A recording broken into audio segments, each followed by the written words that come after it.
අනුද කියන්නේ ඇඟලුම් කම්හලක සේවය කරන රෝමත් අහිංසක තරුණියක්. සලිඳ කියන්නේ ඇයත් සමගම සේවය කරන කඩවසම් තරුණියෙක්.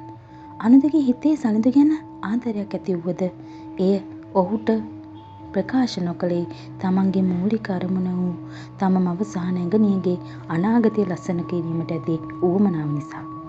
එදා වැහිවර කාලගුණයක් නොවුනත් මුළු අහසම අඳුරේ ගිලී තිබුණා. අම්මා අක්කයි තව පරක්කු. ඒකනේ පුතේ. අපි පාරටවත් ගිහින් බලමුද? දැන් රෑ 8ට ලං වෙලා. සිරියාවතී සහ ඇගේ පොඩි දියණිය පන්දමක්ද පත්තු කරගෙන හන්දිය දෙසට ගමන් කරන්නට වුණා. මුන්දලාලි අපේ ගෙලි බසකින් බැස්සේ නැද්ද? නෑනේ සිරියාවතී. ඒක නෙමේ මාත් බැලුවේ. මම හිතුවා රෑ වැඩ කියලා. නැත්තම් වෙනදා යන්නම් මාමී කියාගෙන යනවනේ. දවසක් නෙවෙයි දෙකක් ගත වුණා. අනුද ගැන කිසිම තොරතුරක් කාටවත් හම්බුනේ නෑ. ගමේ මිනිස්සු සිරියාවතීට එක එක කතා කිව්වා. කෙල්ල කොල්ලෙක් එක පැනලා යන්න ති සිරියාවතී. නැත්තම් ඉතින් ඔහොම නොකිය කොහේ යන්නද කියලා. නමුත් එක් රැයක හැමදේම වෙනස් වුණා. සලිඳු එදා වැඩ ඇරලා ගෙදරට වෙලා තේ එකක් බීපී හිටියා. එයා කල්පනා කරා අනුදි කරපු වංචාව ගැන. අනුදි ඇයි ඔයා මට එහෙම කරේ? එයා කල්පනා කරා. නමුත් ඒත් එක්කම කවුද දොරට තට්ටු කරනවා? කවුද දොරට ගහන්නේ? සලිඳු දොර ඇර බැලුවා. දෙයනේ අනුදි. ඇයි මහන්සියෙන්?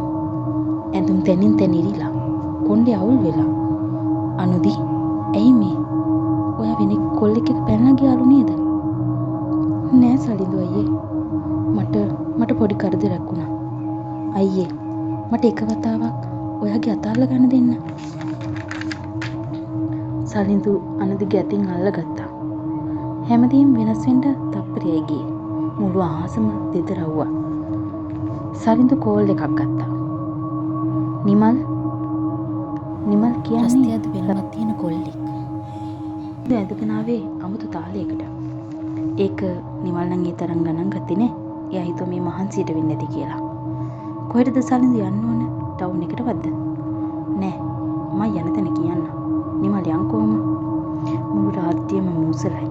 රැහැයියන්ගේ හඬ නරි හූ කියන සද්දේ හරිම භයංකරයි. නිමල් හා සලිඳු දැන් ගමන් කරන්නේ පාළු පාරක. නිමල් ඔතනින් දකුණට හරවන්න. මේ පාර ඇයි සලිඳු මේ පාර යන්නේ? ඇයි නිමල්? ওই පාර නිමල්ට පුරුදු නැද්ද? නැත්තම් මොකක්ද හේතුව? ඇයි නිමල් බය වෙලා?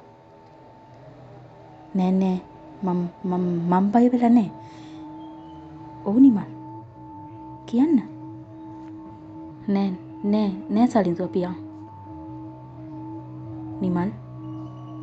නිමල්ට මතකද මෙහි කවුද ඉන්නේ කියලා? සලිඳු නෑ මම තමයි අනුදි. සලිඳුගේ මූණ වෙනස් වුණා. ඒ වෙනස ඒ මූණ භයානක විරූපී පෙනුමක්. දැන් එතන සලිඳු කෙනෙක් නෙවෙයි ඉන්නේ. දැන් එතන වියරු පෙනුමක් ගත්ත යක්ෂණියක්. නැත්නම් ආත්මයක්. ඒ ඉන්නේ අනුදි. නිමල්ගේ බෙල්ල තද වුණා. නිමල්ට හුස්ම ගන්න බැරි වුණා. වාහනේ අතින් ගිලිහුණා. වාහනේ කැලේ කඩාගෙන ගිහින් පල්ලමකට වැටුණා. අනුදි වියරුවෙන් hina වෙලා බලාගෙන හිටියා. දැන් තත්වය හරිම නිස්කලංකයි. සලිඳු ඔහුගේ ගෙදර ඉඳගෙන මහන්සි අරිනවා. එහා පැත්තෙන් අනුදි හිටගෙන හිටියා. අයියේ මං ඔයාට ආදරය කරා. ඒත් මට ඒක කියාගන්න බැරි වුණා. නිමල් මට මගේ ජීවිතේ දුන්නේ නැහැ. මං හඬා වැටුණා. එහෙම කරන්න එපා කිව්වා. ඒත් නිමල් ඇහුවේ නැහැ. පුළුවන් නම් මගේ අම්මටයි නංගිටයි සලකන්න අයියේ. මට මේ වෙලාව උදව් කරාට ගොඩක් පිං. මම යන්නම්. ලබන ආත්මේ හරි ඔයාගේ වෙන්න බලාගෙන. නිමල් කරපු දෙයට නම් ඔහුට දඬුවම් හම්බුණා.